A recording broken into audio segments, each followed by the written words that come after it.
જામનગર જિલ્લાના સુવરડા ગામની સીમમાં એક ફાઇટર પ્લેન ક્રેશ થયું હોવાની ઘટના સામે આવી છે, જેમાં આ પ્લેન ક્રેશ થવાના કારણે આગ લાગવાની ઘટના બનવા પામી હતી. તો આ અકસ્માત એટલો ભયંકર હતો કે પ્લેનના ટુકડા થઈ ગયા હતા. તો આ ઘટનાને લઈને સ્થળ પર લોકો મોટી સંખ્યામાં ઉમટી પડ્યા હતા. તો પ્લેન ક્રેશ થવાને કારણે મોટા પ્રમાણમાં આગ ફેલાઈ કે લોકો દોડીને સ્થળ પર પહોંચ્યા હતા. તો આ ઘટનાની જાણ થતાં જ કલેક્ટર અને પોલીસના ઉચ્ચ અધિકારીઓ પણ ઘટના સ્થળે પહોંચી ગયા હતા. તો બીજી તરફ ગામની સીમમાં પ્લેન ક્રેશ થતાની સાથે ગામમાં દોડધામ મચી ઉઠી હતી. તો આ ઘટના મામલે જામનગર એસપી પ્રેમ સુખ ડેલુનું નિવેદન સામે આવ્યું હતું. તેમના જણાવ્યા મુજબ એરફોર્સનું ટ્રેનિંગ પ્લેન ક્રેશ થયું ત્યારે તેમાં 2 પાયલોટ સવાર હતા, જેમાંથી એક પાયલોટ ઇજાગ્રસ્ત હાલતમાં પોલીસને મળતા પોલીસ દ્વારા તેને તાત્કાલિક અસરથી સારવાર માટે જામનગરની જીજે હોસ્પિટલ ખાતે ખસેડવામાં આવેલ છે. તો અન્ય એક પાયલોટની શોધખોળ પોલીસ દ્વારા કરવામાં આવી રહી છે, ત્યારે એક પાયલોટનો મૃતદેહ પણ મળી આવ્યો છે. ફ્લાઇટ લેફ્ટનન્ટ સિદ્ધાર્થ યાદવ આ ઘટનામાં શહીદ થયા હોવાનું સામે આવ્યું છે.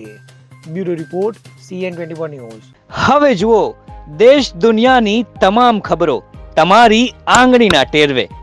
ઉઠાવો મોબાઈલ અને Google Play Store પરથી ડાઉનલોડ કરો અમારી CN24 ન્યૂઝ મોબાઈલ એપ.